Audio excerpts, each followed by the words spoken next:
Hi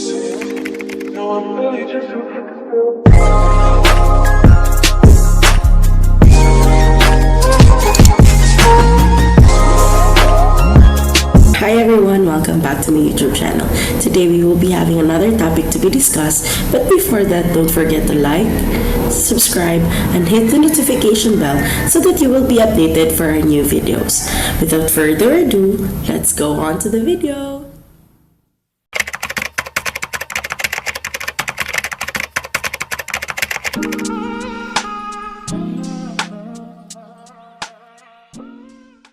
That it is in a direct speech is when you see a quotation mark on what is said by a certain person. Example, he plants rice in our land, replied Paracrispine. So you have observed here in the first example that it has a quotation mark and use a speech tag replied. So that is an indicator that it is in a direct speech when you are going to quote and you put quotation mark around what was said by the speaker. Number 2, many men like to borrow rice from me. Many men like to borrow rice from me, Mang Cesar said. So again, you have here a quotation mark and the speech tag said. Okay, you can use speech tag before or after the quote. So you can put the speech tag before or after. So that is an indicator of a direct speech. I hope you understand that. That is very simple. All you need to do is you need to remember that if you have a quotation mark and you have a speech tag such as he said, she said, on either before and after the quote, that is a direct speech. Okay, let's proceed. Indirect or reported speech. These are words that restate the content of the original statement. They do not repeat the words exactly as they were spoken. Hence, in writing this kind of speech, quotation marks are removed. And using pronouns and tenses appropriately must be observed. Conjunctions that, if, and whether are also inserted before the restated speech. If in direct speech, we are going to use speech tags. In reported speech, we are going to use conjunctions that are put or inserted before the restated speech. Example, Paracrispine replied that he planted the rice in their field.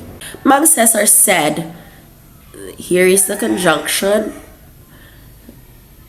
many men wanted to borrow rice from me. So the quote that was being restated here is, many men wanted to borrow rice from me. Okay, the same with example number 1. Here is the conjunction, and the quote that was being restated is, he planted rice in their field. So that is just very simple. All you need to remember is direct speech, it has a quotation mark. And reported speech, there is no quotation mark and you are going to restate the content on the original statement. Okay, let's proceed. So in constructing direct and reported speech, there are various rules. Number 1, the first rule is to choose a reporting verb and tense. A, when did the speech happen? With current, repeat, or recent events, the reporting verb is in the present tense. Example, direct speech. He says, I am hungry.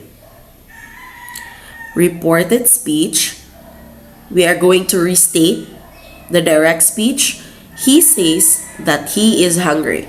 Direct speech, we can see here the quotation marks and the tags before the quoted statement. In reported speech, he says, so says here is our present tense, our reporting verb, it is in the present tense because the action is in current, repeated, or recent events. And for the reported speech, we have here the conjunction before the restated statement. Habitual or reported statement is in present tense. Example, direct speech. Everyone says the water is safe to drink. So we have here the quotation marks and the tag before. It was placed before the quoted statement, and our reported statement is in present tense. Okay, because it is in habitual, because more than one reported the statement. Reported speech, everyone says that the water is safe to drink. So again, we have here the conjunction and the restated statement. And rule C, for reporting less immediate speech, choose the past tense. The reporting verb is often said, but it can also be told, or other verbs like ordered, stated, or reported depending the situation. Example, direct speech. The man said to the reporter, the criminal has escaped. Direct speech. The man told the reporter that the criminal had escaped. So, you have seen there. So for the direct speech, we have here the quotation marks and the tag. And for the direct speech, we have here the conjunction and the restated quote. But you have observed here that the reporting verb in direct speech is said, and it became told in the reported speech. Why? Because you are reporting less immediate speech, so we are going to use past tense. Rule number 2. The second rule is to change the perspective or point of view. Use the second or third person pronoun of the speaker when changing into reported speech. Insert the conjunction that before the restatement. Example, Mary said, I ate the pie. When we convert it to reported speech, it will become, Mary said that she ate the pie. So we are going to use second or third personal pronoun. So we have here, for the direct speech, we have the quotation marks and the tag. For the reported speech, we have here the conjunction and the restated quote. We observe in the direct speech that in the quoted statement, I was used. But in the reported speech, I became she. Why? Because of rule number 2, that we need to use the second or the third personal pronoun. And since Mary is a female and in singular, so we are going to use the pronoun she. Note, the pronoun becomes she in the reported speech because the speaker is Mary, which is a female and singular. The conjunction that is put before the restatement of the speaker's speech. The verb ate remains in the past tense as it is in the original speech. Rule number 3. Use the conjunction if when reporting a question.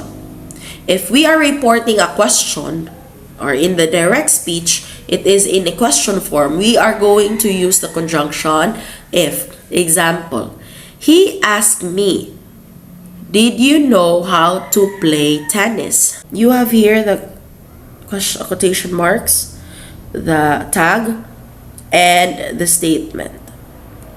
For the reported speech, since we are reporting a question, instead of using that as our conjunction, we are going to use if. So, again, conjunction is placed before the restated statement. So, he asked me if I knew how to play tennis. So note, Instead of that, if is used because it is reporting a question. So the word did is replaced by if and you by I because it is addressed to the one who is reported. The verb know becomes knew because the tense of the sentence is in original speech, which is the past tense. Okay, let's proceed for rule number 4. A change is made in tense of a reported speech for changing a direct speech into reported speech. If the reported verb of the direct speech, only if the reported verb of the direct speech belongs to the past tense, changes will be made in tense.